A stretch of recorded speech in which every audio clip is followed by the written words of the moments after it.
Jadi Dajjal ini kata Rasulullah secara fisik dia sedikit agak lebih pendek dari kamu. Jadi ukuran kita rata-rata biasanya berapa? 169, 170, anggap rata-rata begitu ya. Mungkin dia di 150 ya. Mungkin gitu. Ya, intinya dia agak lebih pendek dari kamu, tapi badannya sekol. Nah, kemudian kedua bola matanya kata Rasulullah seperti menyembul keluar. 2/3 bola matanya itu keluar. Oke. Matanya sebelah kanan ketutup oleh daging keningnya yang meleleh. Yang menutup, kemudian sisa bagian ujung keningnya yang meleleh ini nempel di pipinya yang sebelah kanan, lalu sisanya bergelantung seperti dahak yang bergelantungan atau jengger ayam tadi. Menjijikkan. Tapi Dajjal kemanapun dia masuk, semua wanita-wanita tercantik di negeri itu, di kota itu akan menjadi kacung, akan menjadi haremnya.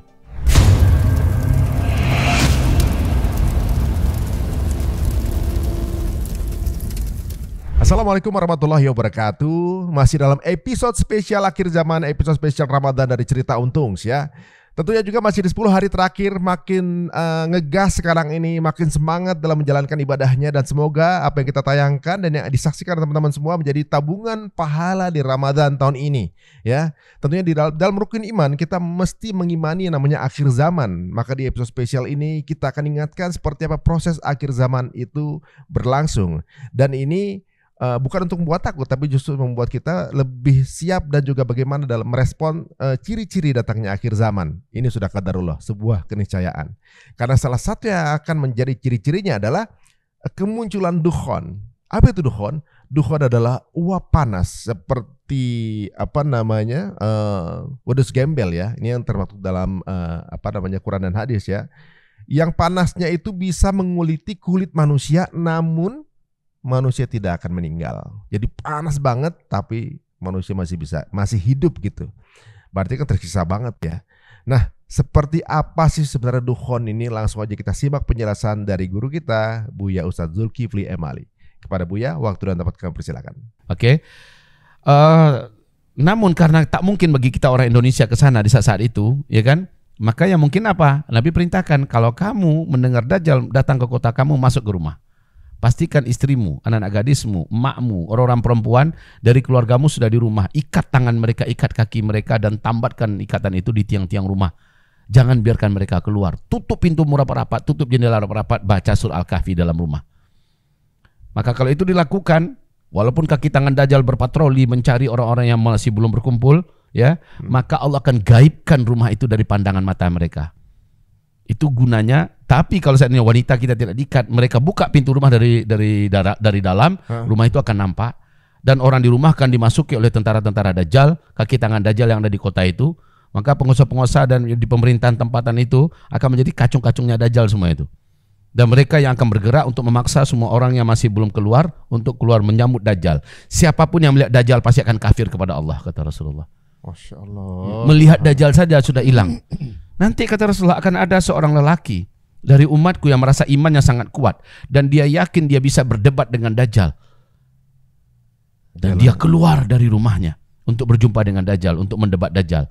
Ketika dia melihat Dajjal, Dajjal melihat kepadanya, imannya pun hilang. Imannya pun menguap dan dia langsung sujud menyembah Dajjal. Padahal laki-laki yang paling kuat imannya, kata Rasul. Jadi jangan main-main. Dia diajak beguyon sekarang. Nanti kalau Dajjal datang saya mau selfie saya minta tangan segala macamnya. Ngawur itu. Harusnya kata Rasulullah, ma baina khalqi Adam ila qiyamis sa'a fitnah asyad min ad-Dajjal. Juga hadis sahih riwayat Imam Muslim. Tidak ada fitnah sejak Adam Allah ciptakan sampai hari kiamat terjadi fitnah yang lebih besar, lebih berat, lebih hebat daripada fitnahnya Dajjal. Di hadis yang lain Nabi berkata, seandainya dikumpulkan seluruh makhluk, seluruh fitnah yang pernah ada sejak Adam diciptakan sampai hari kiamat, dikumpulkan semua fitnah itu, disatukan semua, diadu dengan fitnah ketika Dajjal muncul, maka lebih berat fitnah yang dibawa oleh Dajjal. Parah betul ini. Jadi jangan sok-sokan kuat iman saat itu Dajjal datang. Kita dipastikan harus lari daripada Dajjal. Gitu. Dajjal ini siapa? Kan gitu jadi sekarang nih. Dajjal ini siapa? Dajjal ini adalah anak keturunan dari Nabi Adam. Dia manusia. Manusia sama dengan Ya'juj Ma'juj, juga manusia. Jadi tidak ada makhluk yang Allah ciptakan berakal kecuali hanya 3, malaikat, jin, dan manusia. Ya, Oke. Sekarang Dajjal, Ya'juj Ma'juj itu manusia dari keturunan Nabi Adam alaihissalam. Kita fokus kembali kepada Dajjal. Jadi Dajjal ini kata Rasulullah secara fisik dia sedikit agak lebih pendek dari kamu. Oh, jadi ukuran kita rata-rata biasanya berapa? 169, 170, anggap rata-rata begitu ya. Mungkin dia di 150 ya. Mungkin gitu. Ya, intinya dia agak lebih pendek dari kamu, tapi badannya sekol. Bahu kanan dengan bahu kirinya kata Rasulullah saling berjauhan. Saling berjauhan, lebar ya. Dan dadanya luas. Sementara rambutnya kriwil ya. Kribo. Kayak orang Afrika gitu. Kayak orang Afrika. Kalau dulu ketika zaman Ahmad Albar masih eksis dengan tampilan begitu, kayak gitu rambut Dajjal. Tapi bukan berarti setiap orang kayak gitu tuh Dajjal ya. Jadi tampilan rambutnya itu kayak gitu. Kalau ditarik satu bisa panjangnya beberapa meter. Saking kriwil-kriwilnya. Kemudian kata Rasulullah SAW, kulitnya gelap. Kulitnya gelap kehitam-hitaman, tapi di bawah kulitnya ada beberapa bercak merah. Seperti ada darah yang menggumpal beberapa titik tubuhnya. Kayak orang penyakit apa gitu ya. Dan kami yakin itu pengaruh dukhon. Nah, kemudian kedua bola matanya kata Rasulullah seperti menyembul keluar. 2/3 bola matanya itu keluar. Oke, matanya sebelah kanan ketutup oleh daging keningnya meleleh. Yang menutup, kemudian sisa bagian ujung keningnya yang meleleh ini nempel di pipinya yang sebelah kanan, lalu sisanya bergelantung seperti dahak yang bergelantungan atau jengger ayam tadi. Menjijikkan. Tapi Dajjal kemanapun dia masuk, semua wanita-wanita tercantik di negeri itu, di kota itu akan menjadi akan menjadi haremnya, akan menjadi ya dia penggila wanita. Maaf ya, sekali dia datang ke kota itu, semua wanita cantik sana itu akan menjadi haremnya, ya dikerjain sama dia, walaupun hanya beberapa jam saja dia di situ, tetapi wanita tercantik sana jadi milik dia semua. Na'udzubillah. Makanya sekali lagi perintah Rasulullah, kamu yang punya anak perempuan, kamu yang punya keluarga perempuan, pastikan mereka di rumah semua. Ya, dan jangan pernah kamu keluar. Nah, bagaimana kalau seandainya pas Dajjal keluar, datang ke kota kita, kita belum sempat lari ke Mekah. Ke Mekah udah nggak mungkin karena itu terlalu jauh ya. Kita nggak sempat lari ke rumah. Ketangkap kita oleh kekitangan Dajjal. Perintah Rasulullah, saat kamu dipaksa menghadap dengan Dajjal, kamu bacalah 10 ayat dari surah Al-Kahfi. Ayat pertama atau ayat terakhir dari surah Al-Kahfi. Allah jaga kamu dari kekuatan sihir Dajjal. Allah jaga kamu dari kekuatan hipnotis Dajjal, nggak akan tembus. Ya, jadi iman kita masih tetap dalam kesadaran kita. Gitu. Jadi kalau nanti Dajjal paksa memilih di antara dua pilihan, dia ciptakan api neraka di tangan kanannya, dia ciptakan surga di tangan kirinya, kamu masuki api nerakanya Dajjal. Ya. Tapi Nabi pun memberikan aturan, kepala kamu duluan masukkan. Maka kamu akan merasakan sejuk, masukkan semuanya, kamu akan syahid. Ya, meninggal dalam keadaan langsung masuk ke surga Allah Subhanahu wa taala. Tapi kalau kita masukkan dulu tangan kita panas, kita ketakutan, ya nggak jadi. Kacau itu. Nanti iman kita akan terguncang. Jadi begitu setelah baca surah Al-Kahfi, pastikan Dajjal akan memaksa kita untuk nanti Dajjal akan tunjukkan dulu beberapa atraksi, menghidupkan orang mati, masih tetap belum beriman kita, nanti dia paksa kita masuk ke salah satu, mau masuk ke kebun beliau, taman beliau yang beliau ciptakan, maka orang ini dianggap sudah beriman kepadanya. Tapi orang ini akan kekal di neraka Allah selama-lamanya kata Rasulullah. Tapi kalau masuk ke api yang Dajjal buat seperti hutan terbakar dibuatnya halusinasi, masukilah nerakanya Dajjal karena kamu akan masuk surga Allah kata Rasulullah SAW. Berat juga itu ya di era itu ya. Berat. Itu kalau tanpa ilmu, tanpa keimanan pasti. Kalau nggak belajar ini Mas Ari Untung, kalau nggak belajar ini kita benar-benar tidak tahu apa yang akan kita lakukan, dan kebanyakan manusia berpasrah karena kondisi lapar yang sudah panjang, akhirnya nurut aja, apalagi perempuan ya, udahlah gimana lagi, kan gitu bahasa kebanyakan kok mak-mak kita nih, gimana lagi demi anakku ya, demi keluargaku ya, biarlah walaupun bagaimana kan Allah Maha tahu, gitu. Akhirnya dia coba mendatangi Dajjal, kafir dia kepada Allah dan dia sujud menyembah Dajjal dianggapnya sebagai Tuhannya. Dan dia akan kekal di neraka jahanam selama-lamanya. Alhamdulillah. Makanya ya. Jadi kita kembali, Dajjal ini adalah manusia. Tetapi Dajjal ini kalau kita mau cerita panjang ini 2 jam khusus tentang Dajjal aja. Ya, kalau kita ingin menyampaikan riwayat yang panjang tentang masalah Dajjal ini sangat panjang sekali. Jadi kami persingkat saja, mengingat ini udah Ramadan mau berakhir ya. Kajian kita persingkat begini. Kalau ada yang mau dengan lebih lengkap nanti mudah-mudahan Allah kasih kita kesempatan dalam daurah ya. Jadi pada intinya Dajjal itu dia akan muncul nanti di zaman Nabi. Dajjal sudah ada tapi sedang terbelenggu ya. Kakinya, tangannya dan lehernya terbelenggu oleh rantai besi yang sangat besar dan berat. Dan bukan hanya fisiknya saja yang terbelenggu, tetapi juga kesaktiannya, kemampuannya juga Allah cabut. Tapi ketika dia lepas, Allah biarkan semuanya kembali kepada dirinya. Dan kerjaan Dajjal ketika dia sudah lepas, dia membebaskan seluruh setan-setan dan jin-jin terjahat yang dulu ditangkap dan dipenjarakan oleh Nabi Sulaiman, dibebaskan oleh Dajjal untuk menjadi kaki tangannya, untuk melaksanakan misi-misi besarnya menjelang dia muncul. Jadi sekarang ini semua kejahatan di muka bumi, kami yakin ada peranan Dajjal di belakang itu. Iya ya. Karena sekarang ini sepertinya kan sistematis. Banyak yang tidak masuk akal terjadi. Ya, segala sesuatunya terjadi di luar daripada ekspektasi kita selama ini. Ini nggak mungkin, tapi terjadi. Ya, sepertinya yang terjadi sekarang nih, elit global segala macam. Ini kan sebuah perencanaan struktur yang cerdas ibaratnya. Dengan long run. Jadi jarak jauh. Mereka punya target berapa puluh tahun, tapi bisa terlaksana. Padahal umur manusia nggak sampai segitu kan. Berarti kan entah tarbiyahnya penerusnya sama atau ada satu makhluk yang bisa bertahan lama untuk hidupnya. Ada negatif big mind ya istilahnya yang mempersiapkan ini semua. Yang memang, dan siapa lagi kalau bukan makhluk yang terpanjang umurnya di muka bumi ini? Satu, seluruh malaikat. Dua, iblis laknatullah alaih. Adapun jin-jin yang lain ada batas umurnya mati. Tiga, Nabi Isa alaihissalam setelah telah diangkat dalam keadaan hidup, disimpan di langit dunia, ya, nanti diturunkan kembali membawa misi akhir zaman. Salah satunya menghabisi Dajjal. Kemudian yang keempat, Dajjal itu sendiri. Jadi satu-satunya bisa mengalahkan Dajjal hanya Nabi Isa. Nah, ini serem ini, serem tapi seru. Jadi ada penjahat sekelas Dajjal, tidak ada yang bisa mengalahkannya di muka bumi. Tapi Nabi berkata, kalau saya hidup ketika Dajjal keluar, saya yang akan melawan Dajjal, kata Rasulullah Sallallahu Alaihi Wasallam. Tapi ketika Dajjal nanti datang, saya sudah tak ada. Kalian harus melindungi diri kalian masing-masing. Ya, cara berlindungnya apa? Lari, bukan menghadapi Dajjal. Bukan sok-sok kuat, saya mau berdebat dengan Dajjal. Bukan itu solusinya. Kalau enggak, masuk betul ke Mekah atau ke Madinah, karena Dajjal tidak akan diberi oleh Allah kesempatan dan kuasa masuk ke dua kota suci ini, Mekah Madinah. Tapi Mekah Madinah itu dimasuki nanti ya setelah Dajjal keluar, jangan sekarang. Ya, kalau sekarang malah Mekah Madinah termasuk pusat yang berdarah-darah menjelang Al-Mahdi keluar.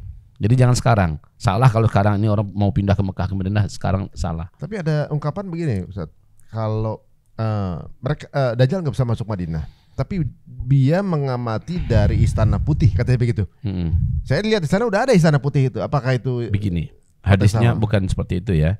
Hadisnya adalah Dajjal ketika gagal memasuki Mekah, dia berusaha memasuki Madinah juga gagal karena di 7 pintunya dijaga oleh malaikat-malaikat yang menghunus pedang-pedang dari langit. Ada pedang-pedang yang bisa mematikan kalau Dajjal maksa mati. Dengan semua pasukan bangsa jin setannya akan mati semua. Jadi malaikat ini betul-betul malaikat tangguh perkasa ya. Sehingga Dajjal tidak memiliki keberanian untuk memasuki Madinah. Mekah gagal, Madinah juga nggak bisa. Lalu Dajjal naik ke atas Bukit Garam. Naik ke atas Bukit Garam sambil menatap ke arah Madinah Al-Munawwarah lalu menunjuk ke Masjid Nabi. Itu adalah istana putihnya Muhammad. Gitu ya. Itu adalah istana putihnya Muhammad. Uniknya Mas Ari Untung dan kaum muslimin, ketika Dajjal berkata itu adalah istana putihnya Muhammad, emangnya ketika Nabi melafazkan ini hadis, kan ini hadisnya Nabi yang melafazkan nih. Nabi melafazkan hadis ini, Masjid Nabawi kayak istana putih waktu itu. Belum. Enggak. Waktu itu masih batang-batang kurma. Masih batang-batang kurma di Masjid Nabawi saat itu. Ya, Masjid Kuba mana ada pakai yang berbentuk istana putih dia sekarang. Berarti apa penggambaran Nabi ketika Dajjal mengatakan itu adalah istana putihnya Muhammad, kondisi Masjid Nabawi sekarang lah yang paling cocok. Berarti dulu belum begini. Nabi sudah tahu bahwa suatu saat Nabawi akan menjadi seperti istana putih. Masya Allah. Masya Allah. Keren ya, keren. Dan hebatnya para ulama di Madinah Al-Munawwarah mengatakan Bukit Garam itu atau Bukit Kabisyah itu sekarang sudah menjadi bukit dibangun di atasnya istana buat menyambut tamu-tamu kerajaan. Iya. Tapi Buya kalau menghubungkan dengan Dajjal ini, itu dibangun untuk menyambut kedatangan Dajjal. Saya di atas. Qadarullah sempat ke Bukit Uhud di atasnya. Kan ngelihat kan? Sebelahnya persis itu kan? Ya. Di bukit sebelahnya. Kira-kira berapa kilo lah. Sampai kita lihat itu. Dan itu adalah menyambut tempat datang Dajjal. Kami sudah katakan sebelumnya, pengikut Dajjal itu ada 8. Ada 8 komunitas di muka bumi. Salah satunya adalah orang Yahudi. Orang Yahudi seluruh dunia. Sekarang Yahudi kan bagi-bagi ini berbeda-beda. Ada yang pro dengan Israel, ada yang tidak pro dengan Israel. Tapi ketika Dajjal datang, semua Yahudi akan pro kepada Israel. Nah kami dalam kondisi sekarang ini mengatakan, ketika Raja Faisal sendiri mengumumkan di Washington Post pernyataan yang resmi, ya pernyataan kenegaraan, jangan ganggu orang Yahudi yang ada di Arab. Sebenarnya kita bisa hidup bertetangga dengan orang Yahudi. Kami adalah keturunan Yahudi, kata Raja Faisal. Begitu ngomongnya? Iya, itu di Washington Post. Ya, sampai sekarang masih bisa dibuka kalau pengen melihat di Google Map kita, di Google ya, masih bisa dilihat, dibaca. Jadi ketika dia mengatakan itu, maka benar bahwa sesungguhnya keturunan Saud sekarang adalah keturunan Yahudi, dan sejarahnya mereka adalah Yahudi pedagang dari Irak. Oke, ketika dia mengatakan itu, maka adalah sebuah ajakan damai yuk gitu dengan orang Yahudi. Kita bisa hidup damai kok. Buktinya kami, sebagai orang Yahudi, bisa hidupkan dengan kalian, dengan orang Arab lainnya, kan gitu sebenarnya. Ya, walaupun pada akhirnya dia tidak suka dengan apa yang dilakukan Israel. Jadi ada Yahudi yang nggak pro dengan Israel, membenci perbuatan Israel, sehingga dia ingin melakukan sesuatu yang membahayakan Israel juga ketika itu. Akhirnya dia ditembak kan. Ungkapan ini sebenarnya harus menyadarkan kita bahwa penguasa Saudi hari ini adalah Yahudi. Coba lihat mata-mata yang mereka buat itu mata satu kan. Itu mata Dajjal. Lambang kepolisian di sana. Iya, itu lambang mata, keamanan militer apa semacamnya dibuatnya lambang satu. Itu mata Dajjal. Oke, sekarang banyak simbol Dajjal dibuat di Jeddah, di Riyadh semacam itu, simbol Dajjal itu dipersiapkan betul. Karena orang Yahudi seluruh dunia punya keimanan yang sama, bahwa Sang Tuhan yang Maha Agung nanti akan muncul memimpin orang Yahudi sedunia untuk menaklukkan seluruh dunia untuk buat mereka. Jadi bagi mereka Dajjal ini Mesiasnya. Ya. Mesias Dajjal. Pantesan mereka tuh lagi ngoyo banget mau ngebangun King Solomon itu. Iya. Gitu dia. Mereka nganggap itu Mesiasnya, padahal itu Dajjal bagi kita. Bagi kita Dajjal, bagi mereka itu Mesias Dajjal. Mereka menyebutnya juga dengan Dajjal tapi Mesias. Bagi mereka Dajjal adalah Mesias. Iya. Pemimpin tertinggi mereka yang justru mereka akan tuhankan untuk memimpin dan menyerahkan dunia ini ke tangan orang Yahudi. Itu yang mereka yakini. Tapi itu syaratnya, sekali lagi, kuil Solomon sudah berdiri dan itu hanya berdiri syaratnya di atas Masjid Al-Aqsa sekarang. Berarti Masjid Al-Aqsa harus dihancurin. Setelah berdiri baru nggak bisa dihancurin. Kenapa nggak bisa? Selama Hamas masih ada, ini nggak bisa dihancurin. Selama perjuangan perlawan masih ada, ini nggak bisa. Selama orang masih datang ke Aqsa, ini nggak bisa dihancurin. Tapi akan nggak? Ya, mereka akan lakukan. Bagaimanapun mereka tidak bisa dan tidak punya pilihan kecuali melakukannya. Tapi itu tidak akan terjadi. Tidak akan terjadi. Jadi sampai Dajjal turun pun Aqsa tidak akan hancur. Nggak akan hancur. Jadi bangunan Solomon Temple. Makanya Dajjal itu keluar dalam keadaan marah. Belum disiapin. Rumahnya nggak disiapin. Sapinya nggak jadi potong. Seharusnya dia disambut dengan dipotong sapi merah. Itu juga nggak dilakukan. Bisa jadi sapinya mati karena dukhon nanti itu. Atau juga ada keburu tua, keburu mati apa semacamnya. Jadi intinya dia keluar dalam keadaan marah. Kaki tangannya Israel sendiri juga sudah lenyap dari bumi Palestina. Ya, Amerika, Eropa semacamnya yang dulu menjadi kaki tangannya untuk mengerjakan apa saja itu semuanya sudah lumpuh. Ya, sudah punah ya. Masya Allah. Jadi kemarahan Dajjal ini sudah luar biasa. Dia keluar nanti ya dalam keadaan sangat marah, kata Rasulullah Sallallahu Alaihi Wasallam. Ustaz, ini kok ada sedikit kemiripan. Saya nggak tahu ya benar atau salah, waktu ya namanya juga orang tua saya kan keturunan Jawa ya, bahwa akan nanti ada monster yang akan tampil itu buto. Jadi monster itu buto gitu. Jadi entah itu buta karena matanya buta, tapi matanya memang keluar begitu juga. Terus nanti ada Satrio Piningit itu penggambaran seperti Imam Mahdi gitu. Ada kesamaan gitu saat itu kan. Akan ada Satrio Piningit, akan ada buto itu. Saya kayaknya pernah kok mirip-mirip, saya pernah dengar cerita pewayangan ya, agak-agak mirip ya. Atau mungkin ini dulu pernah ternubuahkan, kemudian terjadi distorsi apa segala macam. Ya kemudian mirip-mirip gitu. Ya, Buya tidak akan menjawab sesuatu yang Buya tidak mengilmuinya. Ya, maka itu juga. Saya jadi dia ada mendengar sih, ada mendengar itu, ada Satrio Piningit lah, ada yang mirip Dajjal apa semacamnya, dan dia akan mengalahkan si buto ijo dan sebagainya lah.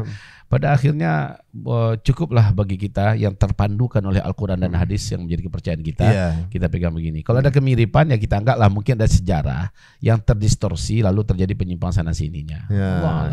Dan jelas itu juga masuk dalam ramalan kan. Dan Islam kan diharamkan mendengarkan ramalan. Oh begitu ya. Ya. Luar biasa. Ini berarti udah mungkin mulai terbuka ya. Kenapa Yahudi itu kepengen banget buru-buru untuk menghancurkan atau juga mungkin menguasai di tanah Syam itu, karena lagi mau menyebut bosnya.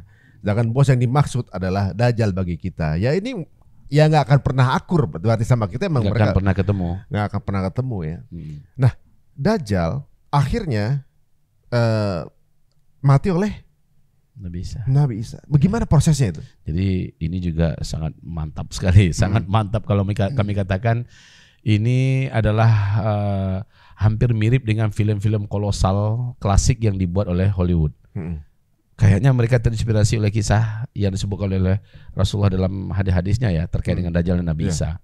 Jadi setiap kali muncul penjahat masa lalu, ya pasti ada jagoan masa lalu yang juga hadir sebagai antinya. Kan selalu begitu film-film yang mereka buat. Oke. Sekarang begitu juga di Mummy Return. Ya kita lihat juga seperti itu. Ada penjahat masa lalu muncul dan ada juga jagoan masa lalu juga hadir muncul. Ala kulli hal kita dengarkan dari hadis. Berhenti kita menyimak apa yang dibuat oleh orang-orang Hollywood, walaupun mengagumkan oleh kita trik dan cara mereka dalam olahan film yang mereka buat dengan teknologi sekarang. Tapi Dajjal nanti setelah dia keluar ada 8 komunitas yang akan mengikutinya. Semoga Allah lindungi kita dan anak keturunan kita. Siapa yang pertama? Seluruh jin dan setan yang jahat.